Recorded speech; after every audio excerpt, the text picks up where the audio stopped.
உத்தரப்பிரதேச மாநிலத்தில் 300 மாணவர்கள் தமிழ் பயின்று வருவதாக தெரிவித்துள்ள நடுவண் இணையமைச்சர் எல் முருகன், மும்மொழிக் கொள்கை திட்டம் வாயிலாகத்தான் பிற மாநிலங்களிலும் தமிழ் மொழி பயிற்றுவிக்கப்படுவதாக பெருமிதம் தெரிவித்துள்ளார்.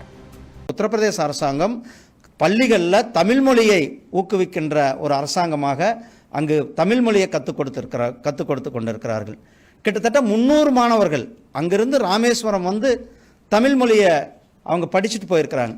அப்போ தமிழ் இன்றைக்கு புதிய தேசிய கல்விக் கொள்கை கொண்டு வந்த பிறகு ஆரம்ப கல்வியில் தாய்மொழியை கொண்டு வரணும் அப்படின்றது.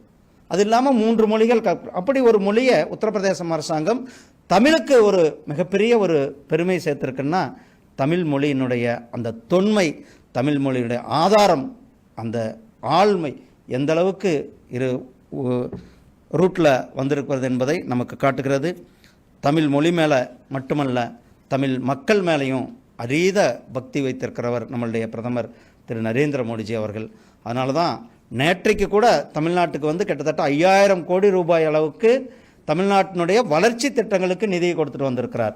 பிரதமருடைய வருகை கிட்டத்தட்ட இந்த 12 வருடங்களில் மட்டுமே கிட்டத்தட்ட 13 லட்சம் கோடி ரூபாய்க்கு மேலே தமிழ்நாட்டினுடைய வளர்ச்சிக்காக, தமிழ்நாட்டினுடைய டெவலப்மெண்ட்டுக்காக நம்மளுடைய பிரதமர் திரு நரேந்திர மோடிஜி அவர்கள் கொடுத்திருக்கிறார்கள்.